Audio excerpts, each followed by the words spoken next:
Hello everyone, and welcome to the Dice Cast, our D&D web series. I am Russell S.A.N, and with me I have... Fishman. When last we left off, our two first level wizards, Aquans and Jonas, faced off against a larvae, an evil spirit, which had been behind a bit of a murder mystery in the town of Lakeside. They vanquished it with the aid of their childhood friend, Bree, who turned out to be a young sorceress in her own right. Taking swift action between these three, after a brief investigation, they managed to defeat it and avert further death. And that's really all the main important things that happened last time. So, Yes, I'll be passing it over... if you want to see that. Sorry? But check on episode 1 if you want to see the details. Yes. That's basically it. So I think I'll pass it over to Fishman here, who will be DMing our second episode. Yes, if you haven't seen the first episode, we are alternating DMing. So today is my turn, and we have traveled from the town of Lakeside, which is right here, and we have gone up the western slope of this caldera. This is the Plateau, which we are finding ourselves. This is a nice large lake in the extinct section of the center part of the old volcano. And our mentor, the one that has been teaching us magic, and... effectively my foster father. I was going to say, adoptive father, lives in this cabin here, which is on the edge of this wooded, hilly terrain before it gets into a much more mountainous, and as you can see, still not quite quiescent volcano. There's still a little bit of activity there. That journey took us 3 to 4 hours. It's one we've traveled many times, but it is not the easiest of terrain at times, because you see there are 1 or 2 spots where it's quite the rise is quite significant and becomes difficult terrain. Upon getting there, we regaled our mentor of our adventures, and we had supper, and he sat and rather stoically listened to our tales, tales told by 2 probably very excited young Apprentice wizards. He didn't say much about it, and then as night fell, we had a snack and sat by the fire for a little while, but having, again, been through so much excitement, we went to bed fairly early. Now, he stayed up, not to our greater knowledge, really. In the middle of the night, a rainstorm starts. It's very heavy rain, actually, and his cottage, which I actually should bring up here, hold on a second. Yep.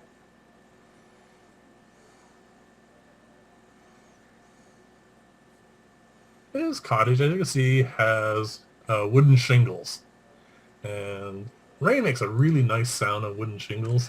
So I'm sleeping quite soundly and happily. I love the sound Being of rain. a water genasi, this is actually heaven for you. So you're quite happy to listen to the patter of rain, and you sleep extremely soundly. Until... oh no. It's dark, when you are rudely awakened by our kind, gentle, gnomish mentor. He has this nice large iron skillet that he used to cook with, and he is beating it. I do not like where this is going. Oh good, he's not beating us with it. No, he's not beating us with it. He's making a loud racket, and that is how we wake up. What time do I know what time it is? No, it's dark. I suppose not. There is a single candle burning in, on the table, and he has a bit of a fire going because he has actually prepared a bit of breakfast. He's not completely, let's say, unkind about this, but he has a few words he wants to say to us. Apparently, I don't think, from your opinion of what's going to happen in your impressions, he has not been asleep all night. He's been stewing. And the reason for that is, well, he thinks that we are being a little too excited about being out and adventuring in the world. He doesn't think that we are at a point yet where we understand the perils of going out in the world and dealing with things. And he's not angry, but he does seem a little bit more terse than you're used to. So he tells us to get up because you want to be adventurers. Adventurers isn't about, sleeping until 10. Sometimes you're going to have to get up early. Sometimes you're going to sleep under a log. Sometimes you're going to be who knows where. So if this is something you want to do, well, we're going to show you what it's like. I muttered to myself, but I like sleeping until 10.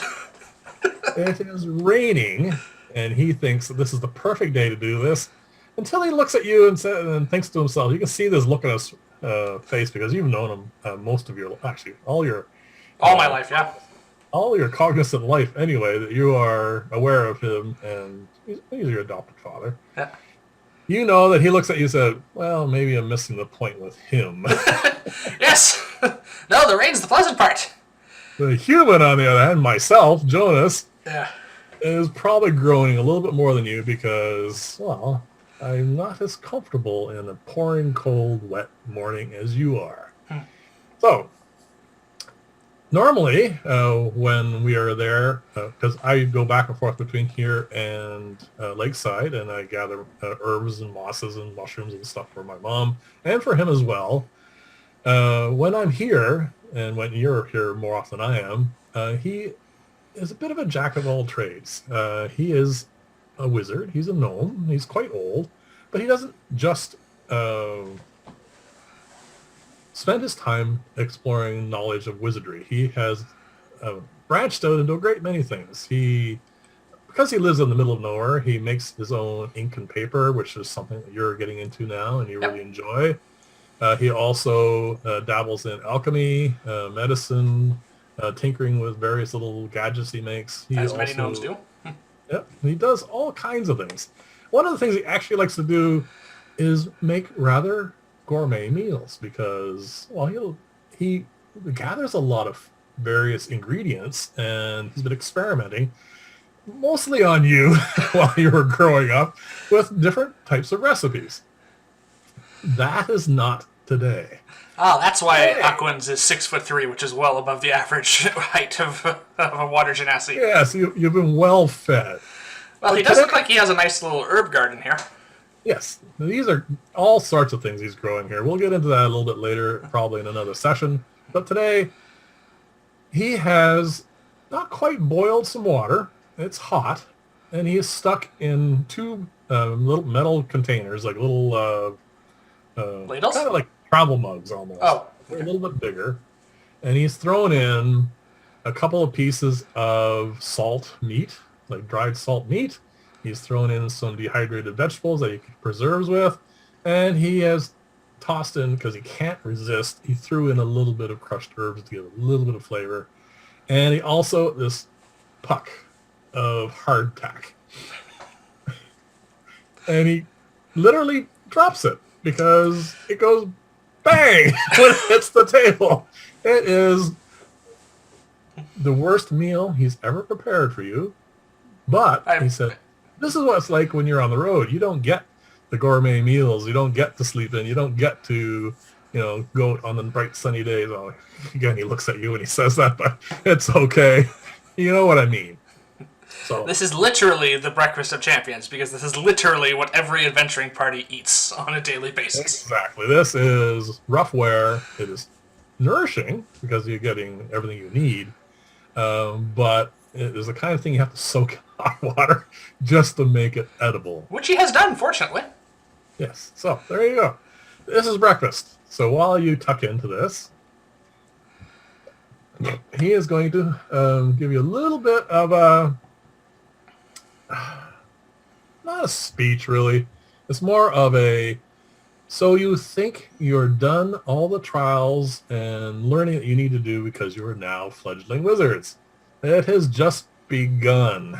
So what he wants to do is he's outlining a, not really a test, but you get the kind of feeling that he's taking on the same attitude he always does when he sends you out to do stuff. I know where this is going, in other words. Yes, you know that you're going to have to do something, and he expects results, and you're not being graded on it really, but it is the kind of thing that, you don't want to let him down. No, it's usually pass-fail. Yeah. And if I fail, I usually don't... haven't failed yet, because I probably wouldn't come back if I did. Well, this is where it gets interesting, because he has set, up till now, there is a hard and fast rule. And I will click over to the other map for a second. Yep. The hard and fast rule to whenever he sends you out to get ingredients, papyrus from the shores of the lake, or whatever else, as you basically earn your keep as a fledgling wizard, is you are not allowed to go past this particular set of hills. I assume there's he also mentions the hills on the other side as well. Yeah, this is not so much of an issue because it is not often that you're over on that side of the plateau. So you do know it a little bit. You have been there a couple of times with me. But his hard and fast rule is no further than here. That was because... Well, a second, let's flip back over. Yep. And that is because that is the beginning of the territory that the Kobolds roam in. Yes, and they are... As a non-wizard, just someone in training, that would have been a big no-no. You could have easily got yourself killed, so it was stay away. That is changing today. He has an errand, the one that he normally does himself. There's a couple of caves to the north, and he will mark them on your map. Oh, actually, he'll give you a map. Okay, good. A map? Actually, no, you would have a map at this point. He would have already supplied you with a map, or It's probably mentally the same one he uses. Yes, so you probably would have already sketched out your own, or anyway, either way, it doesn't really matter. He's going to mark on a map 3 prime locations. And these locations are where there are a particular mushroom that he uses. It doesn't, it's not a prolific grower, so he doesn't go and harvest very often, but he does need them for his alchemy. And there's one other thing. He's sending us out in the rain. Hmm? The real reason he is sending us out in the rain. Nah, these are in a cave. But there's one more thing he wants you to gather, and that is something you haven't heard of before. Okay. He calls them gels. I assume you're going to ask him what they are. And he says there's a particular creature. They're very hard to find, but they're usually in dark, dank, and often wet places. And they are basically... Imagine a bubble full of water about a foot in diameter. They're very slow moving, but inside there is a little hard nucleus of a gel. And he really likes those. They're very good for a large number of different of his alchemical things that he does. And they are not dangerous, but they are... They move around, and they can attack you in a very rudimentary sort of way. Be very careful of them. And that's why they're rare. They're not dangerous. Yes. It's usually one or the other. Yeah. So anyway, your goal in the next day or two, because you won't be able to accomplish this in one day, is to head to the north to those 3 locations and acquire for him... He gives you a list of the number of mushrooms. Those you're familiar with, so that's not a problem. And he wants 3 gels. So 3 gels and how many mushrooms? The mushrooms it's not so much a number, but like a quantity. And it's like he gives you a you mean quality? Hmm? You mean quality? No, well, yeah, it's quality. I mean, you know what you're looking for because you've gotten these before. It's a bag. He gives you a sack, and he would like you to fill it. So fill that with the mushrooms, basically. Yes. So, and that is your task. And he wants to reiterate at this point that this is dangerous territory. The kobolds are well aware of him and don't come anywhere near his part of the plateau. So anywhere from his place and a little bit north, south, is perfectly safe because they won't venture there because he will, well, they've learned their lesson. Let's just put it that way. Yes, he's a higher level wizard than we are. Exactly. You can do all sorts of things to them. Exactly, and they no longer come here. But once you pass that part I mentioned, you are free game. So be careful. Keep your eyes open. Use your familiars to advantage. And he would like you to come back. Yes. This is a test. If you think you want to get into adventuring, which you can tell he doesn't. He's a hermit. Yes. He's effectively a retired adventurer. Yes, he's had his fill of it. He doesn't think it's all that it's cracked up to be, but you need to learn this for yourself. So this is the job he's given you, and he wishes us luck.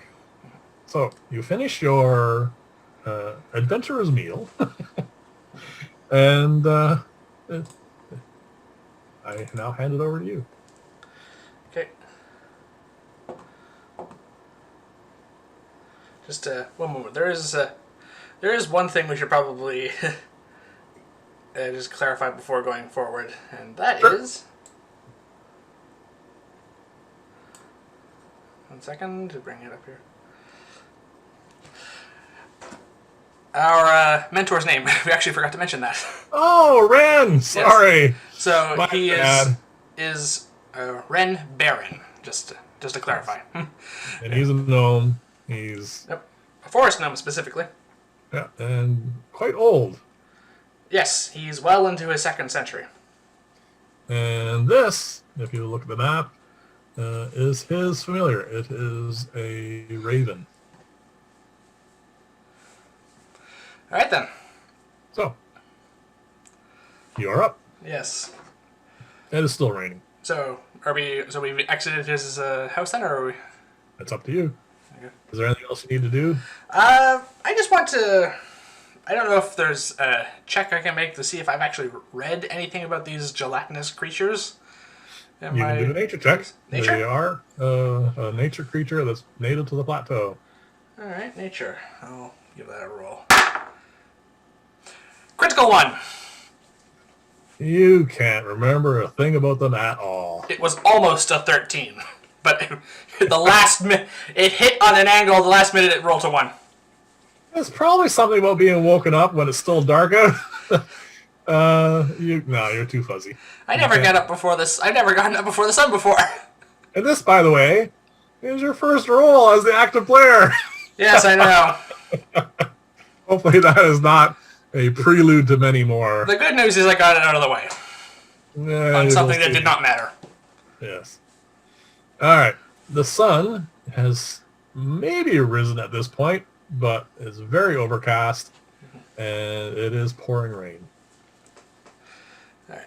So I obviously have the map in front of me, so I know where we are heading. You don't really need the map for the initial part of the trail because you have been there. Okay. It isn't only until you get to the edge of the last of the rolling hills, which is about a 30-minute walk north.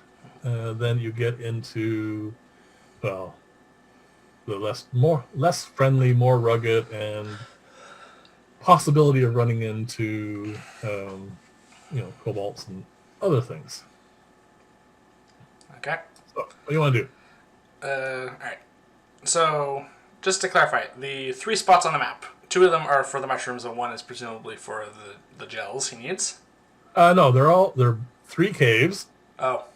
They're all caves, and they're most likely in all 3 of them you're going to find mushrooms. They don't grow abundantly, but you should be able to, in all 3 caves, acquire a sufficient amount of them. Okay. Gels, on the other hand, are mobile, so they may be there, they may not. That's why he's only giving you such a low number of them. Usually when you do encounter them, there's usually a handful, and you need 3 of those cores, the gel cores. Okay. Is there one of these 3 X's on the map closer than the others to our current position? All right. I will switch back to the other map. Hold Yep. on a sec. We're probably going to end up doing that quite a bit. Yep. Okay. So that's where we are. This is where we are. All the caves are to the north.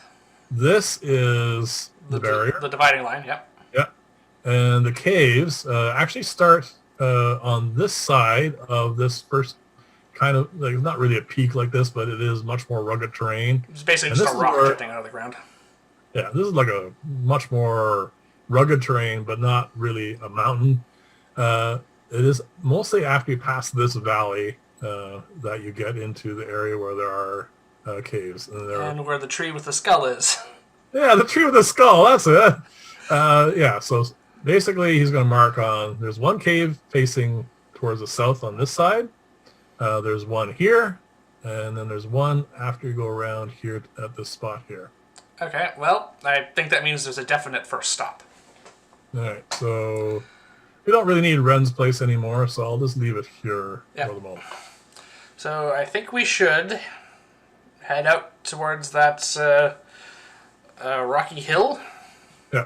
and head towards the first cave, I guess, because... All right. So we're going to head out, and we're going to head, there's a path actually around here that skirts the lake a little bit and heads into this area. Yeah, that's probably a good way to head.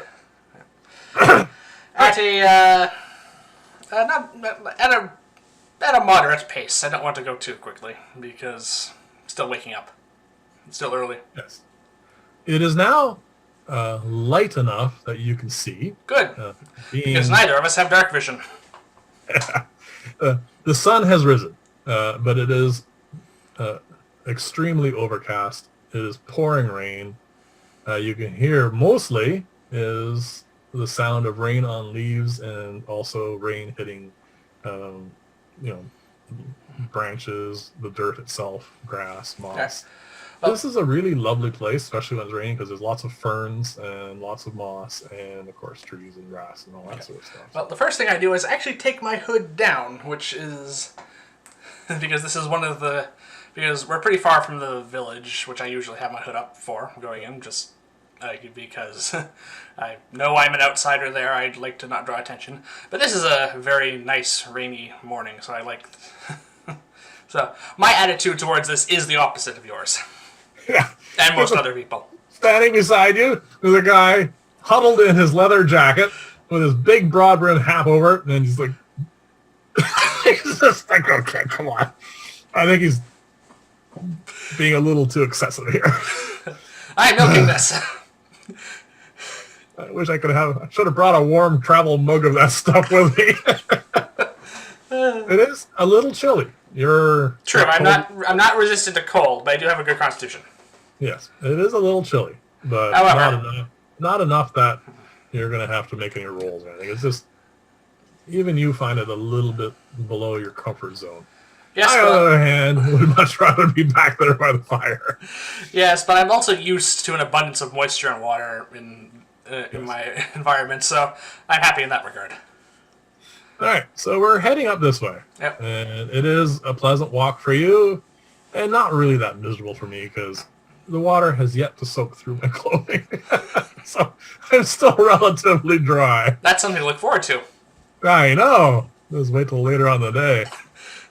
When we get to about here, I want you to roll a perception check for me, please. All right, here we go.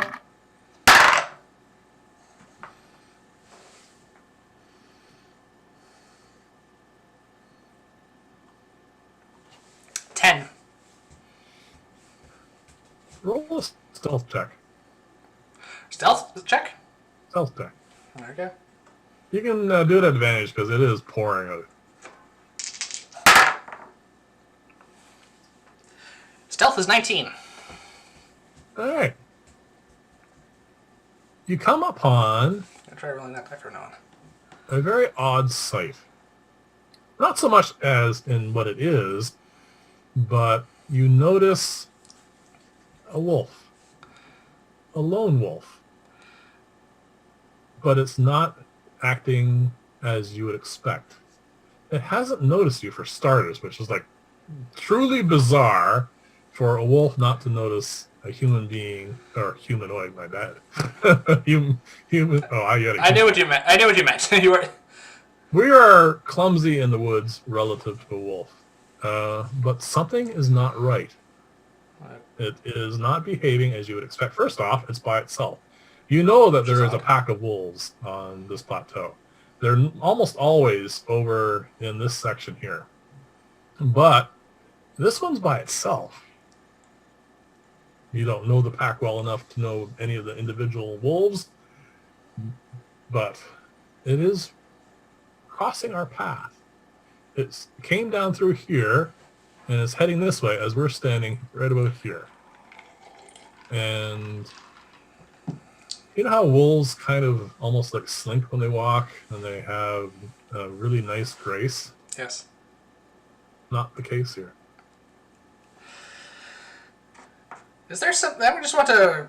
Just before this wolf noticed me, I just want to observe it and see if there's anything, like, particular about the odd ways behaving that stands out. What do you want to do? Investigation? Perception? It's up to you. I was hoping for nature, because I have neither investigation nor perception. But you're the DM. I just want to observe it and try and... Well, you have nature. I do have nature, yes. Alright. Roll for it. You want to observe see if there's anything odd about this.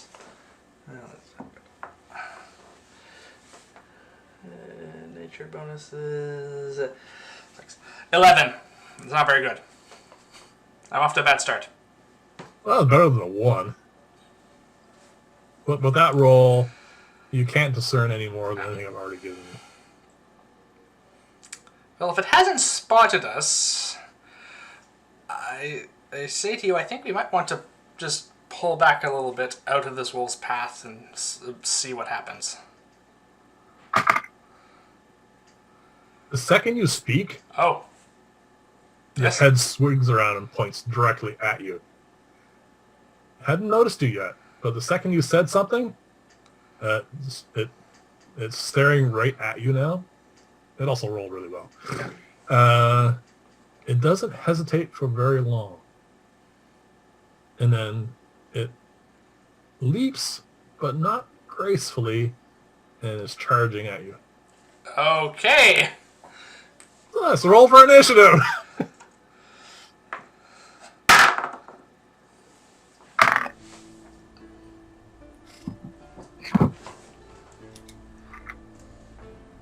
Oh, 1 sec. Yep, that's fine. I just need to bring up my little...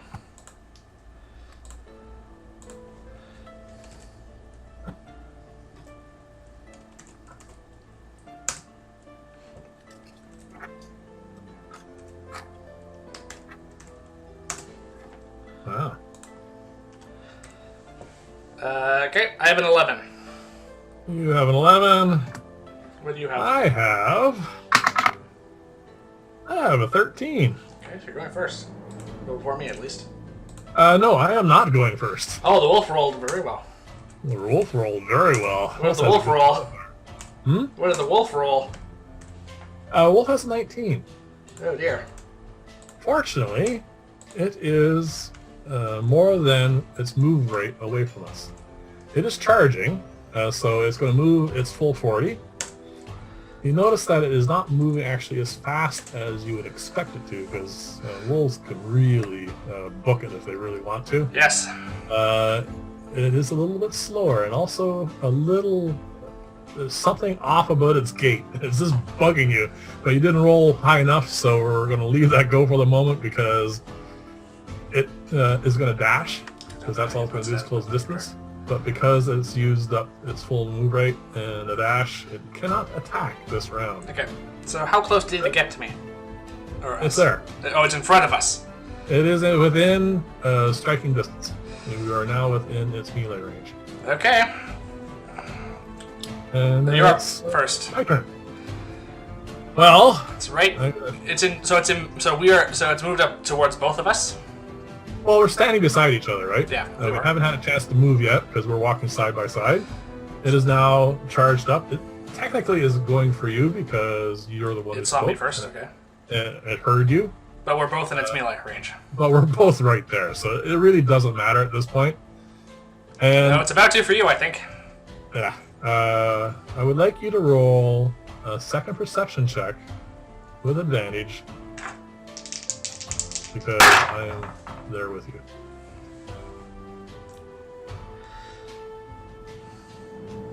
You can make it nature if you want because it is pertaining to the wolf. Oh, nature instead of perception? Okay. They're both wisdom based, right? No, nature is intelligence. Oh, it gives you much better numbers. Yes, it does. Alright, doesn't matter. So, it's a nature check then? This thing is right in your front of your face, so yes, you're getting a close-up view now. Alright, then I have a 14. Still not wonderful. Still not wonderful, no. It was going to be my third 11 in a row if that was perception. I got an 8.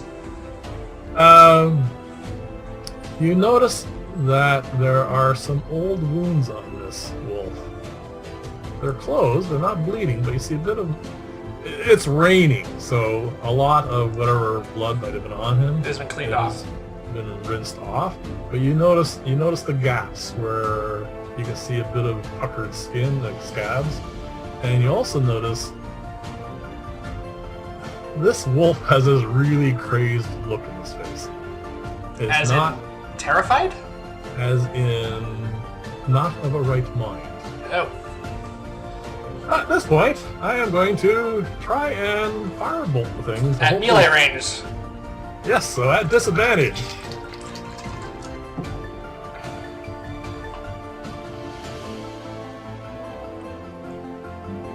So, what is my... It should be +6, the same as mine, I believe. Wow, with disadvantage, I still hit. +6 is really nice. That's a nice number to get, yeah. Yep. And I get a lovely 2 damage on the wolf. 2 fire damage. 2 fire damage. And let's see. Okay, you are up. Okay. Well, seeing that. Sorry. It yelped at that. It yelped. Okay, so it's not undead, No, it's not undead. which is a possibility with all the injuries and the odd behavior it's been making. All right. Well, seeing the shape of this and that we're actually definitely in a fight, I'm going to bring my staff in front of me, point it forward at the wolf, and I'm going to hit it with frostbite. So you need to roll a Constitution saving throw for the wolf. And your spell save DC is 14. Oh, I got a nat 20. So it shrugs off my cantrip with ease. At this point, we should probably bring up our house rule for nat 20s on saving throws. It doesn't matter. It's a cantrip. Oh, If you succeed on a cantrip, it doesn't do any damage, but you can explain it anyway if you want. all right. Well, that's fine. We'll worry about that next time we come up with something else. But yes, we have some house rules, and as they come up, we'll explain them. I'm actually thinking of doing yeah. a video where we explain our house rules. Yeah, on the channel, so that might help. Yeah. All right. Top of the round. Hang on. I want You want to do something? I don't. Well, that was my action. Yes. I don't really have any bonus action spells You want to move? to cast. Yeah, that was the thing. Do I want to move back away from this thing? It's going to get Opportunity to it gets an attack of opportunity. It's going to get. No, I'm going to stay there. I don't want to give it 2 opportunities to attack me. Okay. Well, now that I've hit it, I'm going to Roll give to a see who chance it goes to for. shoot at me. Yeah. It didn't take a lot of damage from you, and its initial target was you, but odds me, evens you. Fair enough. Evens you. Okay. Odds are it's going to hit me. It rolled a 10. Plus 4 is 14 to hit you. As a reaction, I'm going to cast Shield. Shield will bring up your armor class by 5, which is now what? 16. 16. Excellent. Yeah. So I'm just going to... So my staff is already in front of me. Well, jumps to bite at you, Yeah. and a shimmering shield comes in front of you Yeah. It's a... and deflects him off. Yep. It's like a blue dome of fluid energy, which just... I had my staff there already, so it just forms past that and the wolf can't get at it and just Excellent. All right. Oh, man, that's one of my spell slots already. All right, I'm up. Yep, you I are. am going to... Really, there's not a whole lot of options here. That's We the are problem. now. Problem with level 1. You either fight the thing or... I am going to attempt to firebolt it one more time. Okay, you hit last time. And I hit it again. +6 is good. Well, especially when the lowest you roll is 10. Oh, that is much more. How much? I rolled 8, so it's taken 10 damage. 10? It screams at that. It is looking really rough. I'm going to just double check here or something. Yeah, that makes sense. Yeah, it is lost its will to fight. Ah, Your turn. Yes, you are up. so you said it lost its will to fight, so it looks like it's going to be running? It is cowering in front of us.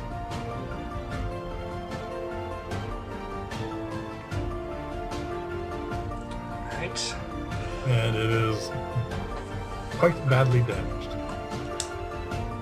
Okay, I am going to use my action to ready frostbite, and the key to release it is as soon as this wolf goes to attack one of us. If it doesn't, but I'm just going to hold the spell ready.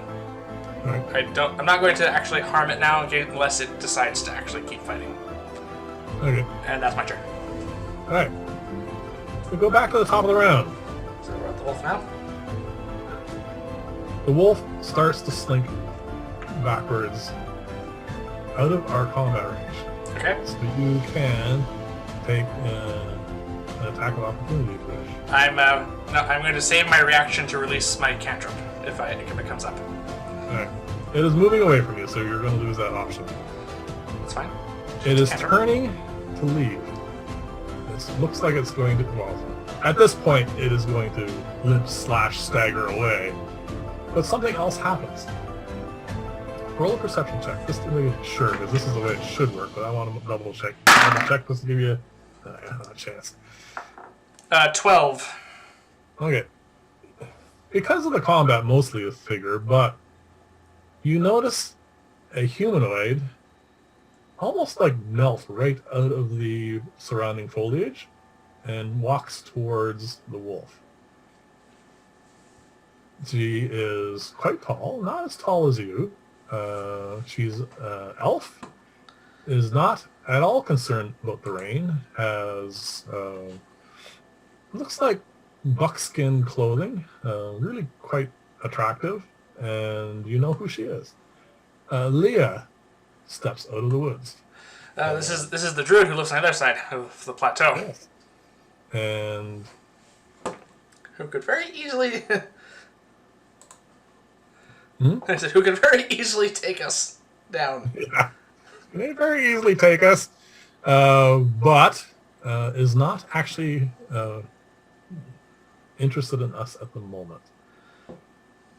She casts a spell, and the wolf becomes entangled in a bunch of branches and twigs. And this is the surprising part. She walks straight into that tangle of mess and not being affected at all. Doesn't seem to be being grasped by them. She walks up to the wolf, which is... actually, put it... I should give it a saving throw. Yeah, you never know. 4 doesn't do it. The wolf is definitely ensnared. And then she hunches over it, and you know she's doing something, but the wolf is about 30, 40 feet off. Unless you want to approach a little bit, and you're definitely going to have to roll a perception check to see what she's doing. I will get closer. I don't want to get into the radius of her spell, Okay. but... With all the rain and the entangled spell and the fact that she's between you and the wolf, If you want to try and discern what she's doing, it'll be at disadvantage. I probably don't need that, but okay, we'll still try. All right. Yep, I did not need that disadvantage. That disadvantage really makes it difficult. 7. All right, so you can't tell. It would have been a 7. It would have been 10 higher if you didn't give me disadvantage. Well, like I said, there's a lot going on here. Besides the fact you just had a combat round. Mm-hmm. A few seconds later, she stands up. Mm-hmm. The wolf is still held, but you notice that it's a lot calmer now. And she comes over to us. And she looks really concerned. You've seen her a couple of times during your life, and she's usually quite a happy, easygoing kind of individual. Not a prejudiced bone in her body. The fact that you're a water genasi doesn't matter to her at all. She does actually kind of like you a little bit more than me, because humans are, they can be a little bit of a pain, and especially the villagers. She tends to stay away from them mostly, but she likes you, and she puts up with me because she's known me a little bit more than you, because I spend a lot of time in the woods gathering herbs and all that stuff, and she knows us. Yeah, and she also knows Wrenn, probably. Yes, that's actually, as she comes up to talk to us, you find out that's where she was heading. She's been tracking this wolf for about a day now, and the reason behind it is she's really concerned because I'm not sure if your mentors told you about this yet, because you are relatively young still, but there's a fair population of kobolds in the northern end of this plateau. Normally it's pretty much fine, but the head shaman's son is now come of age, and things seem to be changing. The political environment, whatever you want to call it, something is stirring them up. And the wolf pack that she's friends with them, they had chased a deer into up this way, chased a deer into this section of the plateau, and had run across kobolds. She had talked to the leader of the pack, it was, again, about a day ago now. So this was like 2 days ago that they did that. And normally kobolds just run away. They are not at all brave, but they had a couple of slingers. That's how she describes them, because the wolves just know that they flung stuff out. This particular wolf got hit by something. And something snapped. Something in the way the wolf was acting that the wolf pack did not like. They ended up attacking and driving him away, because there was something in his behavior that just wasn't right. That's how the leader of the pack had described it to her. He was not right. He had to go. And they've gone back, of course, to their normal behaviors. And she's been following him ever since. And he actually, believe it or not, crossed all the way from that side of the plateau all the way across to here, where we encountered him now. And she notices the way we're heading. And if we're heading towards Kobold territory, that we need to be extra careful, because something is going on that's different with him at the moment. So she's going to see to this wolf, and then she's going to head to Wrenn's, and we're going to see, excuse me, if there's something that we can do about this. So I'm going to thank her for the warning and ask if she knows, after examining the wolf, what was wrong with it. It is difficult to say. This is something new. There's definitely something that was affecting the wolf's mind, and I think that might just have been the sheer terror of being evicted from its pack and being attacked by it, because I am going to spend some time talk to it. I'm going to nurse it back to health, and hopefully in time I'll be able to put a better picture together. But for the moment, I don't know. Okay. Just be careful. Yeah. And then with that, She goes and bundles up the wolf, which seems kind of docile, but she's reasonably strong. She picks it up and cradles it and heads towards Wrenn's place. I just, mostly out of my character's curiosity, I just want to look at the wolf's behavior now and see if I think that if she cast a spell on the wolf to just calm it. Just out of curiosity. Can I check? Yep. All right. Good grief, I'm rolling terribly. 9. This is the stuff I'm supposed to be good at. Some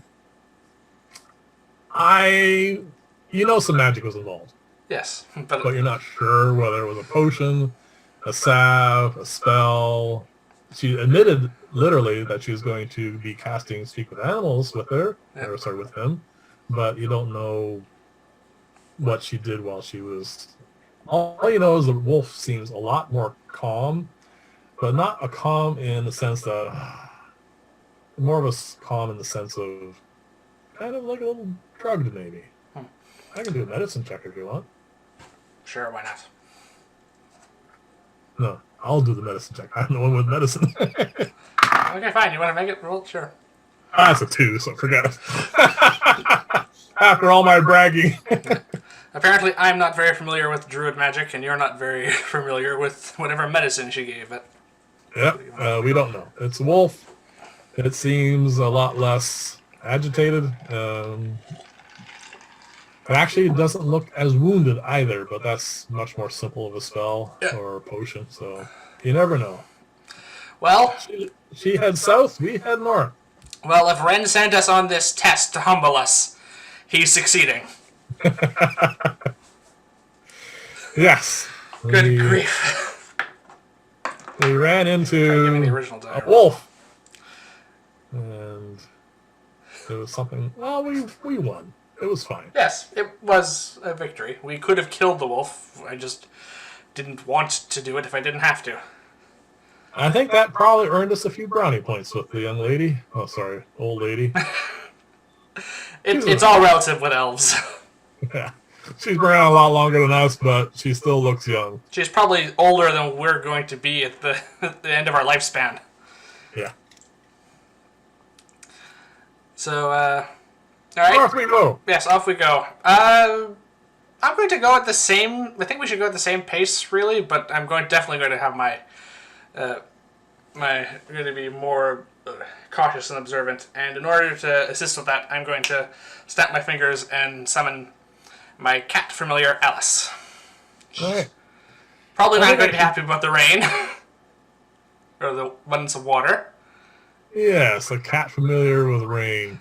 Well, technically, it's a phase spirit in the form of a cat. Yes, but it is a cat. Yes, but she's also a familiar and has no say in the matter.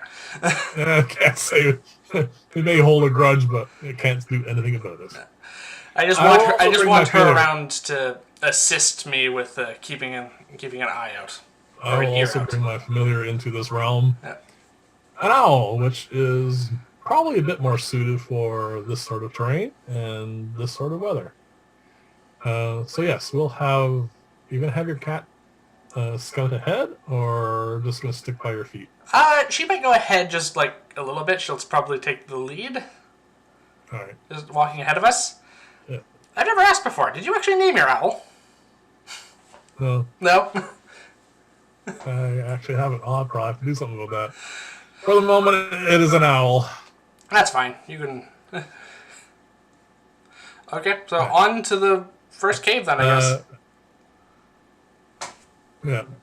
What we'll do is I'll have my owl fly a little bit ahead to branches and just keep a little bit ahead of us. Well within the 120 feet that I can interact with it. Her. Sorry. Yeah, I just want Alice to even just be like 5 feet just in front. Okay. Just right in front of us, basically. All right. Just so we can get possibly some early warning. So we started around... Dawn. We'll call it dawn. It was probably a little bit after dawn. Our little encounter didn't take, what, 12 seconds? Yeah, it took 12 seconds. Then we had probably about a 10-minute conversation, and we walked about a half hour. Okay. So by the time we get to The first cave? this side here, where we're going to the first cave is, we're looking at about an hour into the day. Yeah. It's actually been quite quick. The cave is very easy to spot. It is one that you have not been to before, obviously because of Wrenn's house rules. Yeah. But everything looks fine. You can roll a perception check if you want for your cat Yes. and my owl. Good advantage because between the two of them, they have really good senses. So let's see if there's anything about. I'm just want Alice to make sure there is see what she can smell Okay. in there, because keen smell. If you're going to do that, then I'll do a sight version for my Owl. Yep. That's very good. I wrote down her perception and bonus. Yes, I did. That is a total of 20. All right. I'll get to what your cat smells in a second. Okay. While looking through her eyes, certain that there is nothing about of anything of note. She is going to sit in a tree just outside the cave here and keep an eye out for us. Yep. From an owl from there, we'll probably have a very good view of everything. She can probably see the next two caves. Okay, so you are going to look through your cat's senses and smell? Is that the way you're going to do this? Or are you just letting I'm just going to tell you what she smells? I was just curious what she smelled, yeah. But we have I can perceive through her senses if that's easier. But yeah. Alright. She smells, obviously, a lot of damp vegetation. It's one of the predominant smells here. Ferns, some flowers, leaves, all that sort of stuff. And a fair amount of molds and fungi. Because this is old, even though the map doesn't really show it. This is really old growth forest. There's an awful lot of rot here as well. And there's a smell that she does not recognize. A smell that she has not smelled before. Okay. I'm going to fill you in on what my familiar here said. I say, well, I'm pretty sure that we are going to find some of Wrenn's mushrooms in here, and we are probably going to find something else. Alice does not know what this smell is, so it's new to her. I don't recognize it either, so... You have not done a nature check. Oh, I will.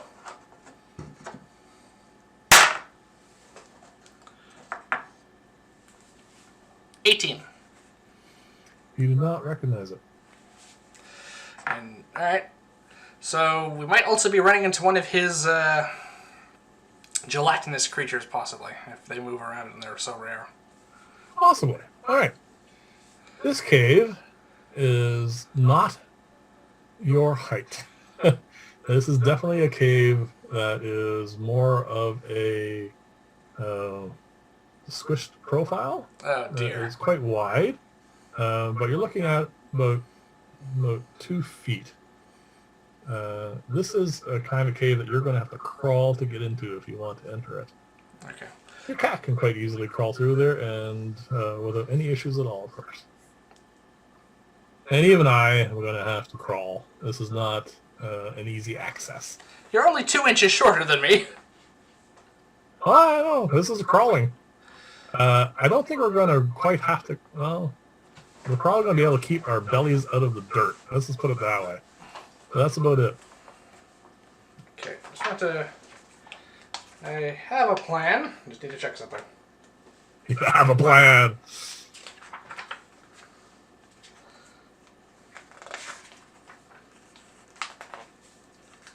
Alright.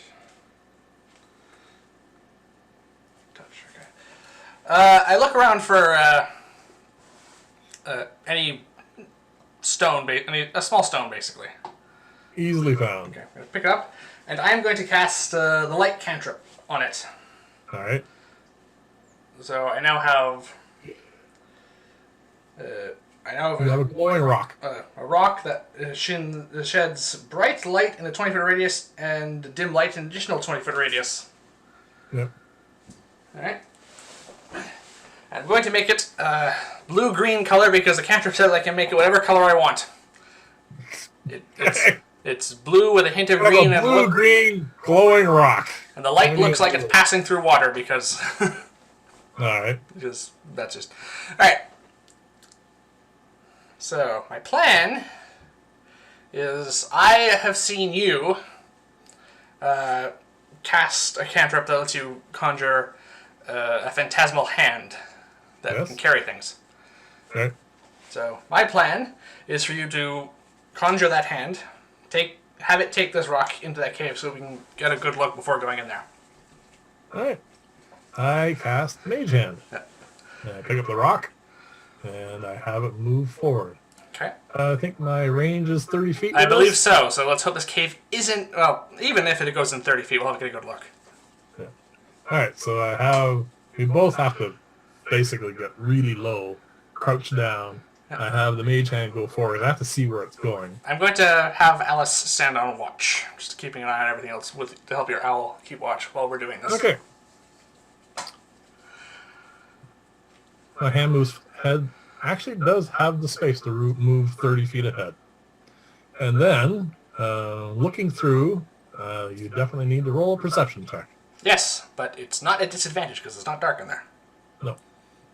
Oh, yes, this is much better. Alright, 21. Alright, finally a good number. Okay. Switching back to the old original die I used. It's working.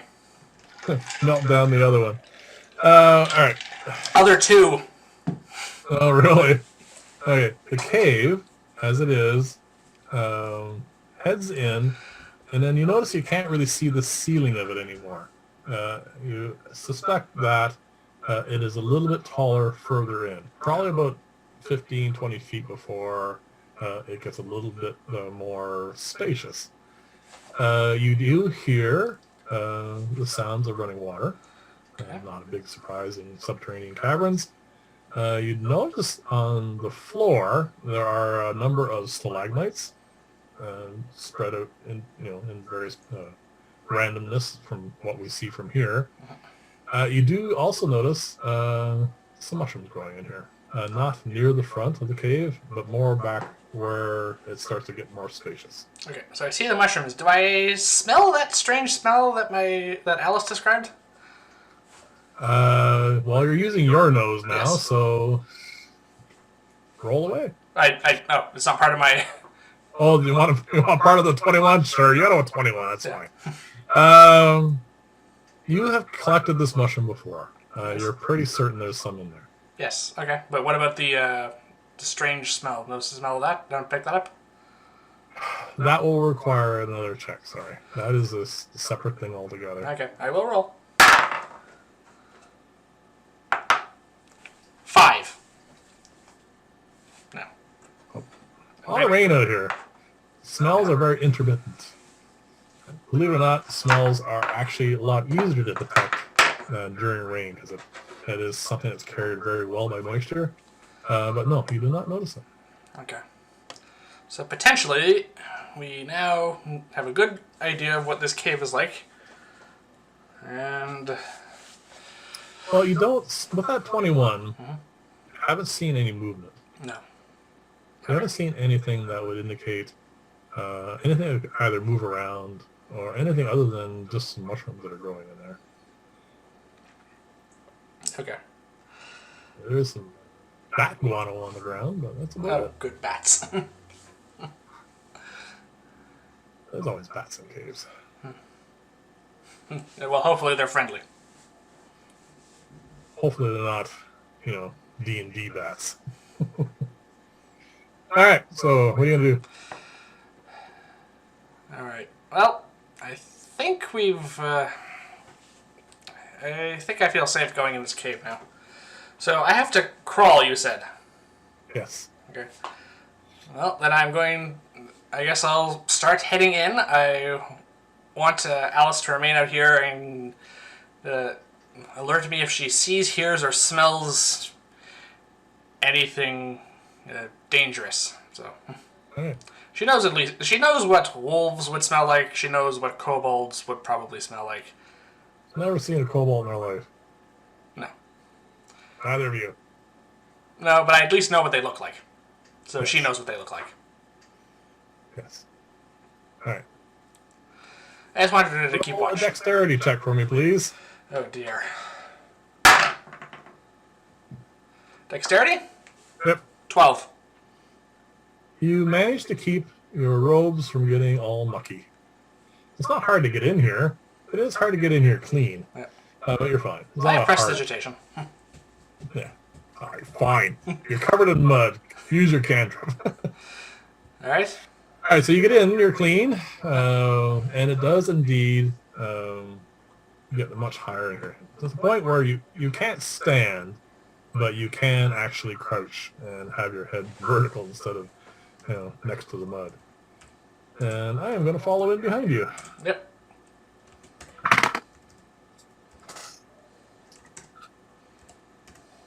I get through, but not as cleanly as you. I definitely have some mud on me. So we're in a cave now. The mage hand is now holding the light up a lot higher so we can see quite well. This is not a large cave. It's actually quite small. We are now in about 20 feet, and there is not quite a waterfall, but you see water cascading in a kind of a sheen down the far wall, and it seems to go into a hole. And that is the sound of the water. Pretty much everything else in here is bare. There are stalactites, stalagmites, and a fair number of these mushrooms. And a fair number of other mushrooms, but they're not the ones you're supposed to be collecting. Okay then. Well, if there's nothing else in here that looks even remotely dangerous, No. I think There I'm are some going to bats on the ceiling, and they are currently... annoyed by the light. No, actually, they're not. They're obviously aware of it, and they are really cuddled up together in a corner. But they're not going to go and swarm us or anything unless we're going to make some really loud noises and scare them. So far, we're just Visitors. visitors. Okay. Well, then I'm going to go around and take out the sack the bag that I was given. Yep. I'm going to try and fill it with the mushrooms in here. That the type that Wrenn wants. Not nearly enough to fill the sack, but you can get it about a quarter full. Okay. Alright, I have that noted down. All right. There's nothing else in here. Okay. I'm going to crawl back out then. All right. I'm not going to bother getting your roll. Okay, so you follow me back out? Yes. Alright. We have a bit of mud on us, but that's if you really want to get rid of it. Okay. You can use prestidigitation. After we're out, I'll use prestidigitation to clean myself and you, and then I will also knock out my light spell. Alright. When it's done. Cool. To let the bats have their darkness back. Yeah. Well, it came up with us anyway, so Yeah. it's fine. Mage hand doesn't last that long, so. No. Alright. Cave number 1 is explored. Yes. And nothing untoward was found. So, of the remaining 2, which is closer? Well, of the main 2, there's one right here. One there. The other one is actually a bit past here and is right around here. Okay, so This is that one's definitely- closer. This is the easiest one to get to. Okay. You'd have to get a protractor to tell which one's the best as far as closeness goes, but for all intents and purposes, that one. To the north. Just visually, I think the cave to the north Yes. is the closer one. I think that's the one we should head for next. All right. Terrain is easy. There. I can also use prestidigitation to dry you now if you want. All right. So much for the hazards of travel with wizards. It's still very overcast, but it is a lot lighter now. It's definitely that took about another hour out of our day, So we're now into mid-morning, and we're finding that the overcast is thinned a little bit, so there's a bit more light. And of course, the sun's a lot higher in the sky now. So we head towards the second of our, second of the places that we need to go to. And at this point, I would like both our familiars to roll perception again, please. So I assume we're following the same pattern we were before, having them slightly ahead. Uh-huh.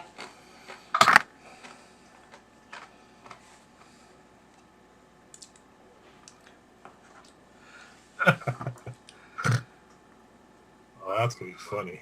The better of the two was 18 in total. All right. Your cat, as we're getting closer to the cave, notices that smell, and that smell is getting stronger. Okay. As we get a little bit closer to the cave, you also begin to notice a sound. What's it sound like? This is the reason why I was laughing. You hear a sound similar to if you had a small group of monkeys having an argument. There's hissing, there's like there's like some kind of disagreement going on, and there's also a language being spoken in all that mix that you do not understand. Well, what languages do you speak anyway? I don't remember. The languages I speak are Common, Primordial brackets Aquan, and Elvish. You do not understand this language. But there's definitely a pattern to it. It's not just the mad sounds of, cackles and snarls and yelling. I'm torn. I have comprehend languages prepared, so I could cast it, but I've already used up a spell slot. One of my two. All right. I could take 10 minutes to cast it as a ritual, but but most arguments don't last 10 minutes. There is a conundrum. That is unfortunate, yes. Did your owl notice anything? Heard. Did not see anything. Okay, so... She has much better hearing than us. Yeah. But she doesn't obviously understand the language.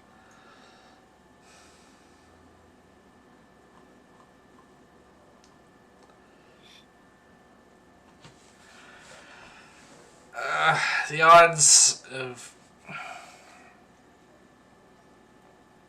Alright.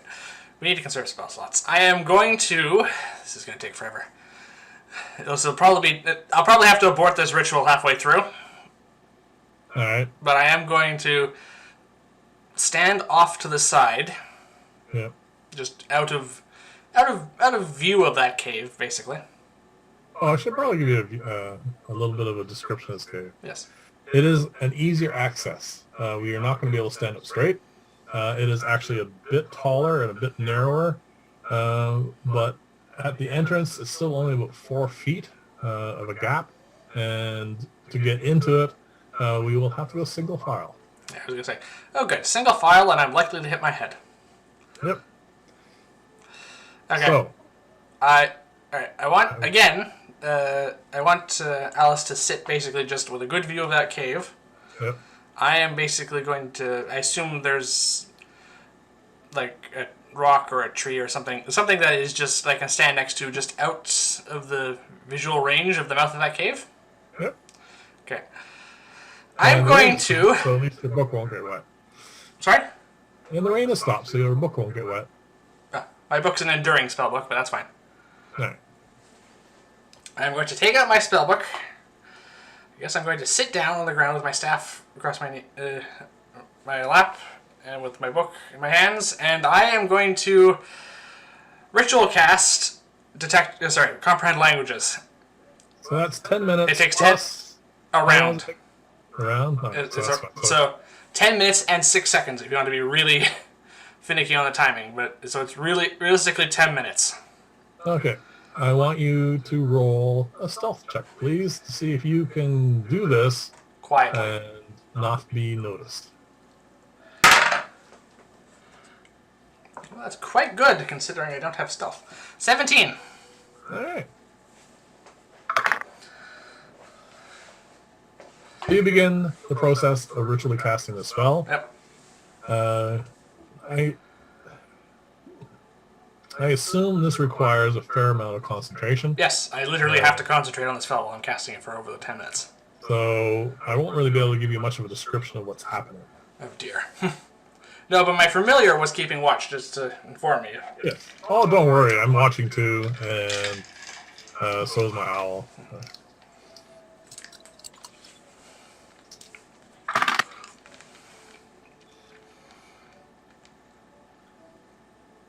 Alright.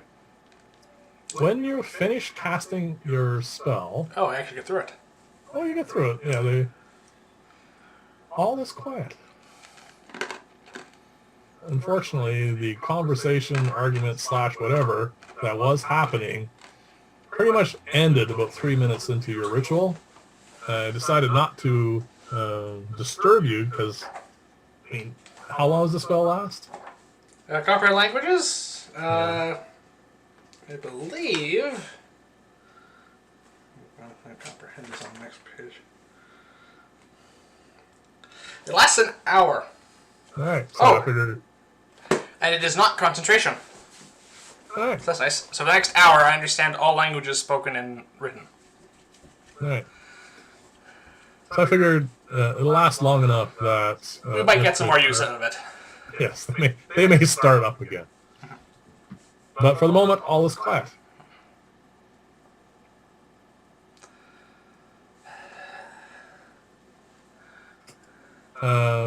You might want to pause. Your familiar wants out. Okay, we'll pause. Or just hold on a second. Okay, so they're still in there. They haven't come out. The conversation has stopped. Argument. Yeah, the argument has stopped. Yes. There's no guarantee that's because they heard me chanting to myself while performing that ritual.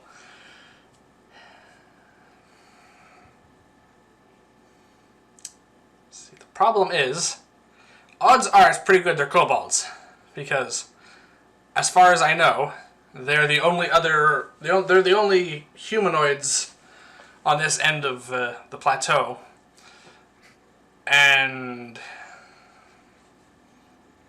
they can be quite dangerous in groups. That's the problem.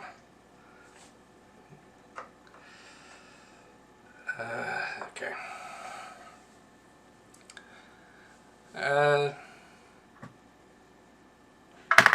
Need to think this through. Not telling me what that roll's for? No. Okay. I think the best... this is risky. We have to go... Well, we have to leave... Yeah, okay. I am going... Alright, DM question here. Alright. I have comprehend languages up for the next hour. Yes. If I use my cat's senses to hear, Yes. does the spell work that way? Does the spell translate for me? If I'm perceiving through her senses? Oh, yeah. Okay. If you are sitting still and focusing on your cat's senses, you are hearing, your brain is hearing what your cat hears. Okay. And you can understand what is being spoken. Alright. Then I have a very stealthy mission for my brave familiar. Who's feeling slightly expendable at this point. Not expendable, but she's stealthier than I am. By a considerable margin. Yep. Alright. Is Alice going for a walk? Sorry? Is Alice going for a walk? Yes, I'm going to instruct her to stealthily and quietly walk into the cave. And cats can be very, very quiet.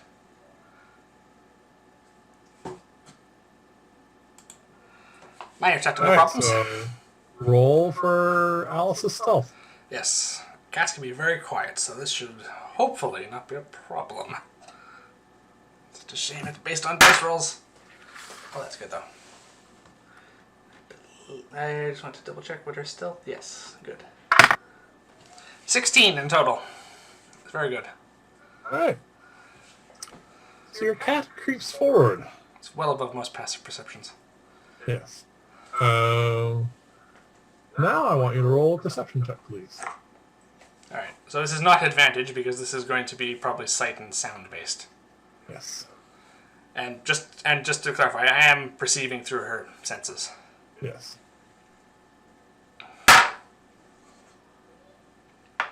Still good. 17. All right. As your cat slowly creeps forward, you notice a couple of things. First off, that smell is getting stronger. Secondly, as she gets further in, about 30 feet now, she notices there's a bit of a flickering light ahead. As in almost like firelight. Yes, almost exactly like firelight. But a very dim. It's not like a bonfire or anything. It's just a very small fire. All right. So campfire-sized or torches or candles, probably. Yes, and she's proceeding. Okay. All right. There's a lot of stalactites and stalagmites, and she's using them as cover. She's weaving her way through, but it's also obscuring a bit of her vision. Once she's in about 50 feet at this point, she actually sees what you thought was there. Okay. There's kobolds in here. I thought so. But there are only 3 that she sees.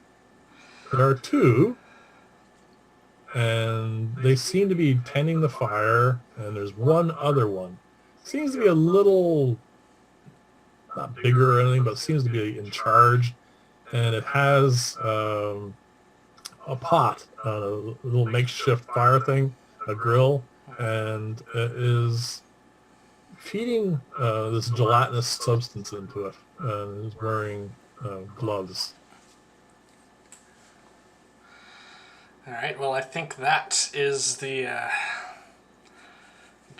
that's the gel probably that Wrenn sent us after. And 3 you kobolds. have comprehend languages going. Yes. And you notice that he is not as angry as you think he was earlier because he was screaming before, but he is not happy with these 2, and he is pretty much calling them every last kobold insult there is, but not yelling it anymore. He's just like belittling them. I mean, they're not doing anything right by his standards, and pretty much he's gonna tell the shaman and the shaman's son when they get back how pathetic and useless that they are, and so like it just goes on like this. It's just it is just being demeaning. Okay. But that does mean that this is not the shaman's son, because he's unless he refers to himself in the third person. Yeah, I guess dissociative identity disorder. Yeah, he's either got some real issues or yes, this is not the shaman's son. There are 3 kobolds in here. All right. Tending a fire and tossing what looks vaguely like what your mentor has told you about that he asked you to go get. And All right, so that is getting scarcer as we sit here. It's doing it in a pot. Okay. I am... Oh, dear. Okay. I can't see or hear, but I can speak while... well, I'm seeing... Yes, you can relay what you're seeing to me.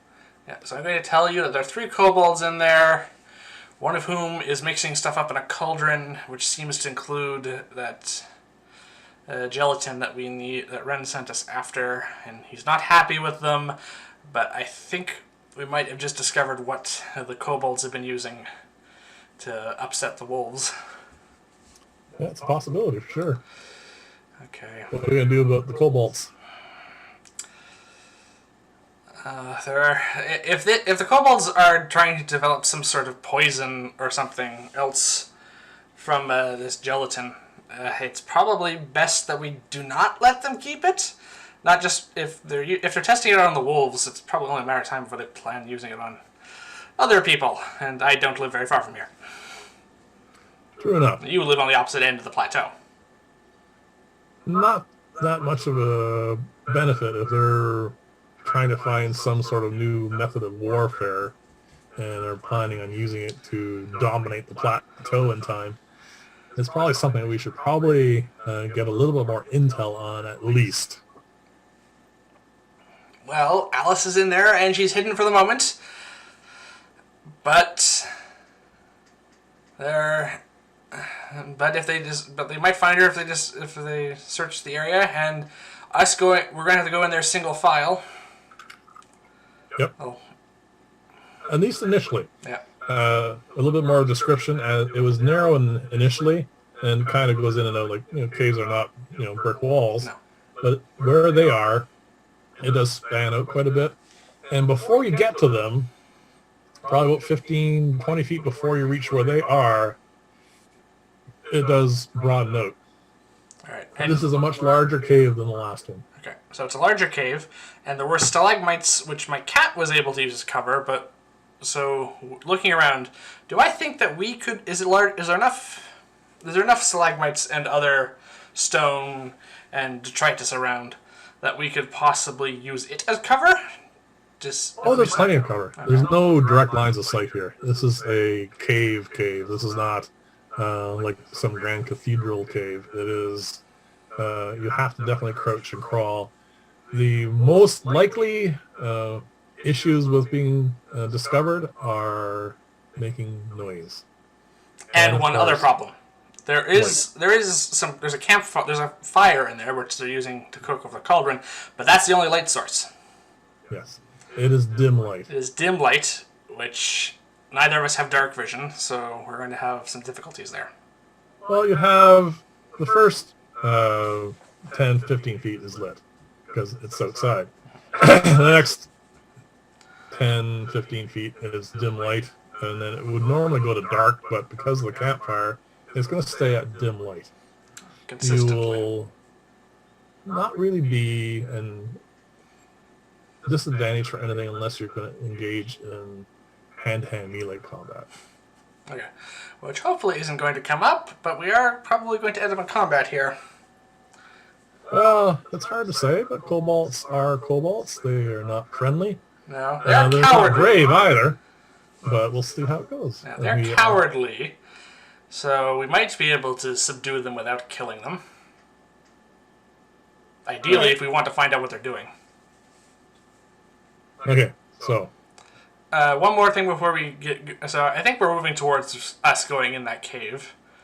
Yes. To either subdue or kill the kobolds, depending on how it goes. But before that, Alice is still in there. Is there any benefit to me? Do you think it's worth me leaving her in there so she can keep an eye on the situation as we go in, or should I just pull her out now?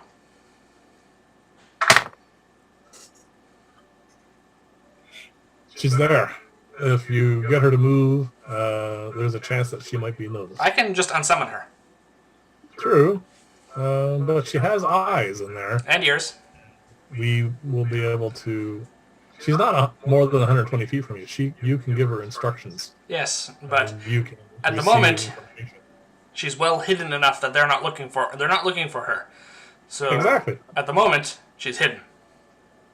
And I think that's an advantage because as we move in, we won't really know if our stealth is working. If they respond in an intelligent way towards noticing us. So having her there is an advantage, I think. But it's up to you. I think it's safe to say at this point I popped out of my familiar senses. So I'm back. Yes. I'm not perceiving through there again, but I am going to instruct her to keep watch, to stay perfectly still and quiet, and just alert us if the kobolds... do anything other than what they're currently doing. I think that's probably the best plan. Yeah. And then I guess we are going to be sneaking in. Alright, roll your stealth check. Oh dear. Oh, that's bad. Oh, that look doesn't say you did well. 8 in total. Well, that's 10 below mine. You have an 18. Wow. I will see if they are preoccupied enough to miss your rather clumsy attempt at stealth. Okay. So, we start heading in. The first, the first 15 feet are irrelevant. I mean, I am also I am carrying like a 6-foot long staff with me in my hand. You don't have to hold it. You don't hold it vertically. You no, hold it. But I do have to. I have to hold it above the ground basically as I crawl. You're not crawling. No. Oh. Well, you're hunched over. Oh, this right. is not. Okay. Yeah, this is a 4-foot cave. Last time you are kind of duck walking in here. Okay. So yeah, no, that's not a problem. We get about 20 feet in, and Alice informs you that the boss Kobold, let's call him that, has perked up and is now looking in our direction. Okay. Excuse me. Bless you. So, we have possibly been spotted. Or at least heard. Alright. Yes, well actually, we do not have line of sight at the moment, so yes, heard would be better. Alright, I'm going to whisper to you as quietly as I can. Which, based on the fact I just, with stealth check I rolled, might not be very quiet. I think they might have noticed us. Oh dear. Well, we still need to go in. We do. Alright. I'm going to try to be even... I'm going to put more effort into trying to be quiet, I guess. That's all I can say. Okay. We continue. Yeah. Roll another stealth check, please. Yeah. This one is going to be at disadvantage because they seem to be aware of something happening, so they're a lot more attentive.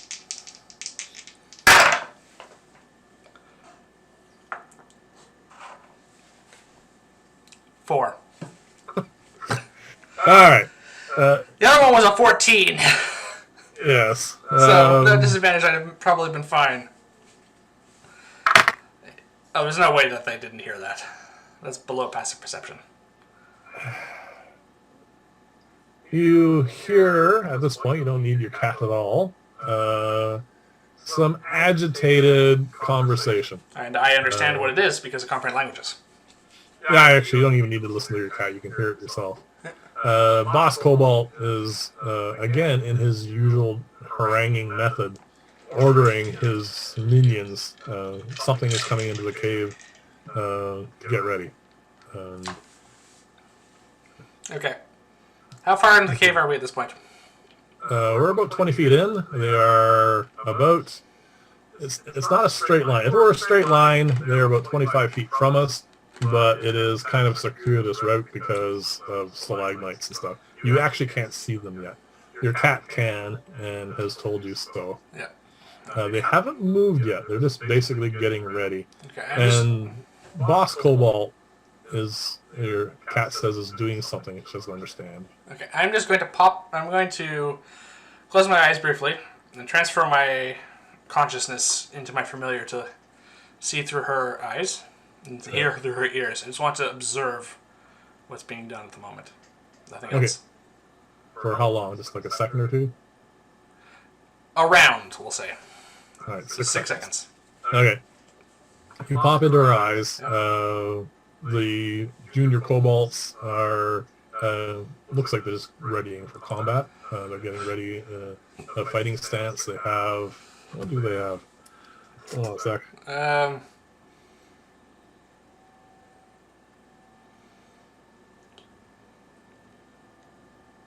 They have, it looks like short swords, but daggers. From our perspective, they're actually dagger-sized. Okay. They're quite small creatures. And the main kobold guy, he has a sling. Okay, so there's someone, okay, because... but he's not loading a rock into it. Oh dear. It seems to be loading a... Do an Arcana check. Arcana, that's good. That rolled quite badly. Natural 1. It's a bottle. Yeah, it bounced off of quite a few of the walls of the dice tray there. It's a bottle. Yeah. Okay, so something. Last bottle. Yeah. So some sort of grenade almost for all intents and purposes. Who knows? It could be his lunch. Okay, I'm going to pop. Okay, so I just wanted to stay there for that round to see what was going on. Yep. I'm going to say, okay, they're aware of us. Yep. The two of the kobolds have daggers. The other one has a sling and is loading something other than a rock into it. Okay. Roll a stealth check for your cat. Oh dear. 19. She's rolling well. Okay. They seem to obviously be aware that something's coming. Yep. But they've chose this spot Because there's a bottleneck. because we have to go around a corner and come at them. Yeah. So they have about 10, 15 feet of clear space before, and they'll see people or see us coming before, hopefully before we have a chance to react, they'll be able to attack us. Okay, so one of them has a sling. Two of them have daggers. Daggers can be thrown, so that's 3 potential attacks from range we have to worry about. Yes. And from something you can't see at the moment. I think we need a distraction. And I think you are better at those than I am. Alright. They know something is coming. Yes, they know something is coming. So something Why could don't come down that corridor, but it doesn't have to be us. Why don't we... It's not a corridor, but Yes. we could give them something to focus on. Yes. Something that they expect, or something they would accept as what caused this noise. And I know that you have some experience with illusion spells. Yes, I could easily cast an illusion of some generic adventurer, whatever you want, and it can go around that corner before us. Yes. Now, I also know that that illusion does not make noise, Oh, we make noise. but we make noise. So I think that we should have that proceed in front of us, and then we follow behind. Okay, so you want me to cast Silent Image. I think you just want me to use up a spell slot. I think that's what you want to do. That's right. I think you just want me to use up a spell slot. Well, you have both yours. I don't have. I know. So. All right. So I could. I'm gonna The best I could do in this situation is to conjure a bunch of fog, which will obscure us. But they're already alerted. So the best I'll do is give them disadvantage. I cast Silent Image. I choose. I'm gonna make a dwarven fighter Okay. with a nice big shield, a battle axe, and he's gonna be hiding behind his shield with his battle axe drawn as we march forward, and we shall see. All right. First off, we need to roll a bunch of initiatives. Okay. No initiative order.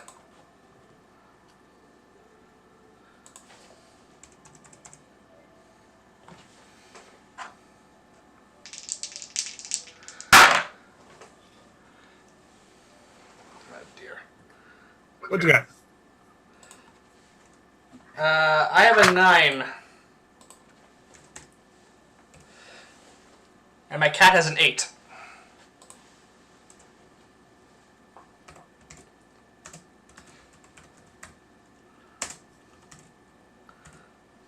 All right.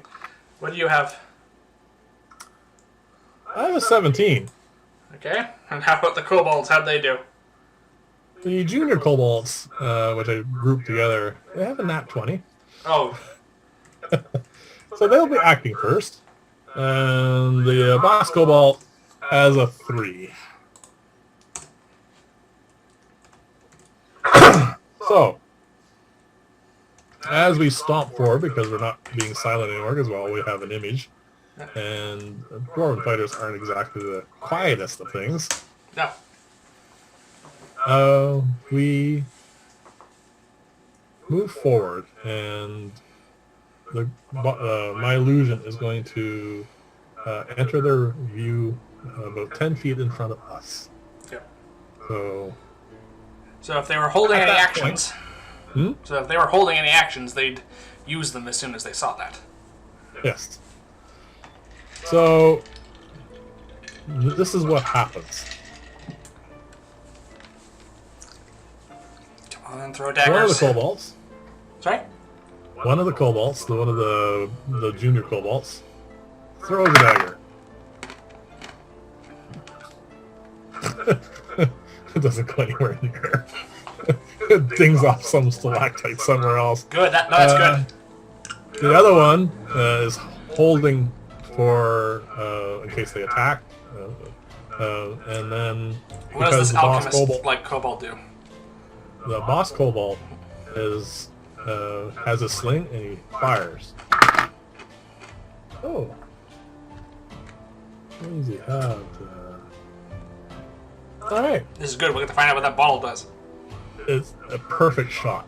Aims right for the nose of my illusion. Of course, passing straight through, and it shatters on the rocks of stalactites and stalagmites behind. There's a splash. That splash doesn't come anywhere near us. We'll get to what that does in a second. I'm gonna roll. How stupid are you, Kobold? Well, I'm pretty sure on average they have... Does he seem to have noticed? I'm a little confused, Okay. but nothing. You don't really know yet. He hasn't said anything.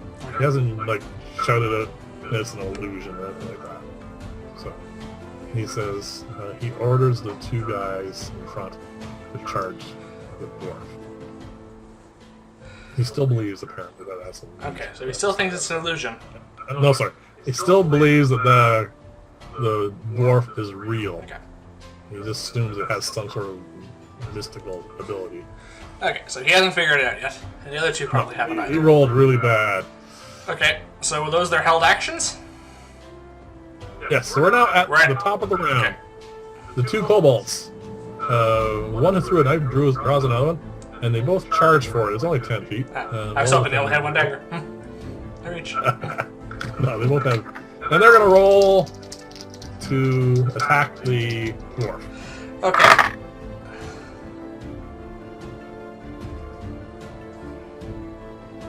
Did they both miss? Well, one missed wildly. I mean, just not even close. So the other one would miss the armor class for, like, if this is an armored individual, but because it's not real, the dagger is actually passing through The armor. where the armor would be. And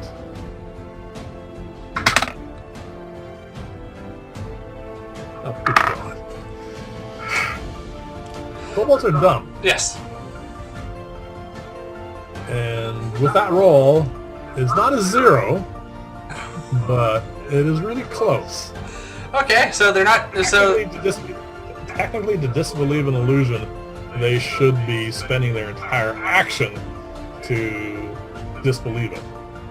But, and just giving them a reaction on this, they're mystified, but they don't seem to be cluing in yet. You can see now 2 kobolds. oh, so we can see them. Well, yeah, we know it's an illusion. Yes, but do they see You can us? see through our illusion. Yes. Do they see us? Well, they don't believe that it's not real. They can't see through it. We can see through it. So yes, we can now have, like, the 2 kobolds have gone, had their turn. I'm now up. Yep. I'm not going to waste any time. I'm going to firebolt one of them. Yep. They 6 is 13. Oh, just hit him. Yeah, they can be quick though. Unfortunately, they can be dexterous. One kobold is incinerated. Ah, there's one less of them. Firebolt goes straight through the dwarven warrior, hits the kobold, and he's engulfed in flames, screams, and falls over. All right, this is going to be less easy for them to believe. Yes. Okay. Are you doing anything else? No, I'm gonna stay right where I am. Okay. That's perfectly fine. I'm not too concerned about that. As a bonus action, I think you can do something with your illusion. Oh, the illusion is taunting them. Yeah, I'm just curious about silent image. I've never cast it, so. Silent image. No, sorry. It's your action to manipulate it in some way. Yeah. You. But yeah, it's fine. It's doing its thing. Yeah. It's just standing there and being menacing. Okay. So I'm up You're next. Yes. All right. Well, it's one down. All right. Well, this is we're going according to plan so far. I am going to say let's hope. All right. Let's hope this works. And I am going to point my staff at the kobold and whisper an Arctic phrase in Aquan and frostbite it. Hopefully this works. Constitution saving throw. Do you remember the last roll I did when you rolled? I rolled a saving throw for your frost breath. Frostbite? Sorry. It was Frostbite. natural 20. Natural 20. That's completely unclear, but I'll take your word for it. Oh, sorry. Yeah, it's not the There's not best much point in camera us for showing that. the dice to the camera. Yeah, I don't think we should bother anymore. Yeah, sorry, natural 20. Okay, so it resists my cantrip, which is not good. Unfortunately, I was hoping for that to at least hit so I could damage it, if not kill it. Yeah. Alright, Get another round. your cat's turn. Yes, Alice is... Well, I haven't given her any new instructions yet, so... Can't. So she's just keeping watch and going to alert me if anything changes, really, in the room. Okay. That's what her instructions were. So that's what she's Alright. doing. And to remain completely still. Frost Kobold's turn. Yep. Alright. Enough accumulated stuff has happened here that he's going to spend his action to Disbelieve concentrate on your illusion. the dwarf. Because something has to be wrong here. Because a firebolt was thrown, and then a cloud of frost failed to form on another kobold, and one's dead. His brain finally functions! And he disbelieves the illusion. And he starts screaming orders. I assume it's... okay, I get to hear what it is. But I'm pretty sure I know what it is. It's not real. He's basically telling the remaining kobold, it's not real. They're behind him. Okay. So he... okay. Oh, probably... That was his action. That was his action. So he is now using his movement to edge himself behind a stalagmite. So you can still just see the edge of it. He has a lot of cover. Okay, yep. Alright, and then we go back to the top of the round. Do I have to... do we have to wait till my turn so that I can inform you that he's seen through your illusion? Or can I just quickly say that to you? You can say whatever you want whenever you want. Okay. That's not I'm going to say to you, I think our little trick is being seen through here. That's okay. It did what it needed to do. All right. So Cobalt, the Cobalt that is remaining up front Does not is.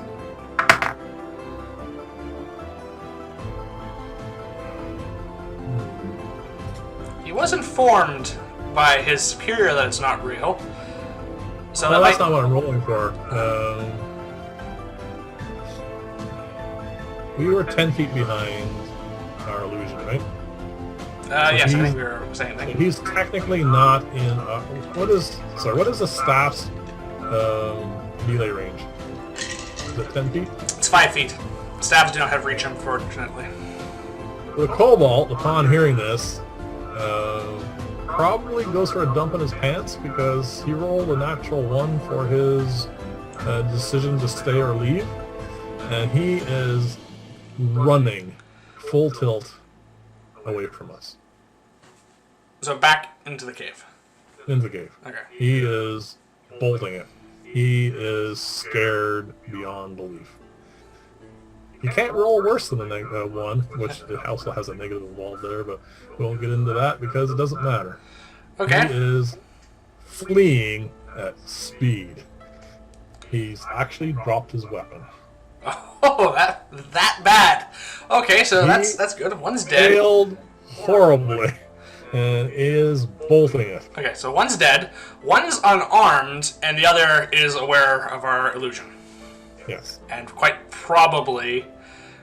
Oh, no, used his action to disbelieve it, so he probably hasn't readied anything yet. But might be in the process of doing that. So I am up next. You're up next.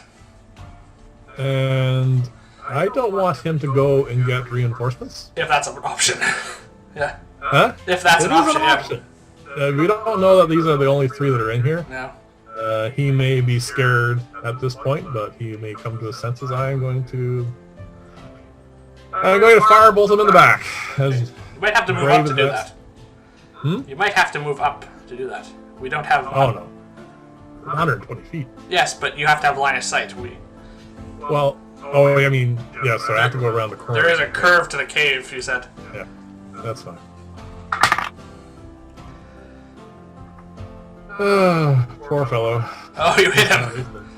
Oh, well, it's not hard. No, but this is we were planning on doing this anyway. He gets 3 points of fire damage to the back. That's... I don't think that's lethal. Not lethal, no. He is still hightailing as fast as he can. Alright, you are up. Okay. I am going to... Yes. There's not much point in remaining stealthy at this point. We're in combat, and I think they've seen through our little illusion. So I'm going to move up with you. Yep. Alright. You can just see the side profile of the boss Kobold. Okay, so I can see him, though. That's all I need to do to hit him with Frostbite. Where's the other one? He's bolting past him. Actually, at this point, he will probably not be in sight anymore. Okay. We might be able just be able to see him. What's the range on Frostbite? 60 feet. You can actually Frostbite him if you want. Okay. Because you don't have... It is his saving throw, so... He is within range, and you can... I am going to hit him with Frostbite because I do not want reinforcements any more than you do. So Constitution saving throw. Please work. Well, it's not a natural 20. 19.